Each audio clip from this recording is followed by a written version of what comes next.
Bonjour à tous. Grâce à notre cher ami Cantor que j'apprécie tant, on vous apprend qu'il existe des ensembles infinis de différentes tailles, qu'il existe des ensembles infinis plus grands ou plus petits que d'autres ensembles infinis. Par exemple, on vous apprend que l'ensemble infini des nombres réels est plus grand que l'ensemble infini des nombres naturels, R plus grand que N.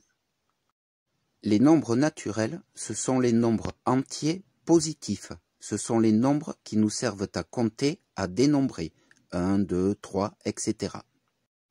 Les nombres réels, c'est plus compliqué de les citer. Alors on va tout simplement les appeler premier nombre réel, deuxième nombre réel, troisième nombre réel, etc. Ce que je viens de faire s'appelle une bijection.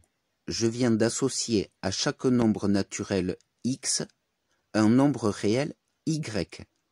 Sur un graphique, ça vous donne la fonction x égale y, c'est-à-dire une ligne droite en diagonale. C'est une bijection. D'après Cantor, l'ensemble des nombres réels est plus grand que l'ensemble des nombres naturels. Ça veut dire qu'il y a plus de nombres réels que de nombres naturels. Et donc ça veut dire qu'au bout d'un moment, vous ne pouvez plus compter les nombres réels. L'ensemble des nombres réels est indénombrable. Alors posez-vous la question, à partir du quelième nombre, vous ne pouvez plus compter. Il y a une infinité de nombres naturels et il y a une infinité de nombres réels. À partir du quelième nombre naturel, vous ne pouvez plus compter les nombres réels. À partir du 1 milliardième ou peut-être du 3 milliardième.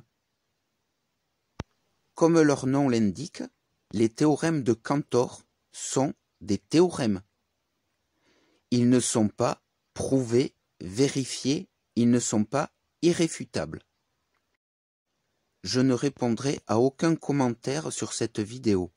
C'est à vous de réfléchir. C'est à vous de faire preuve de logique. Je vous remercie à tous. À bientôt.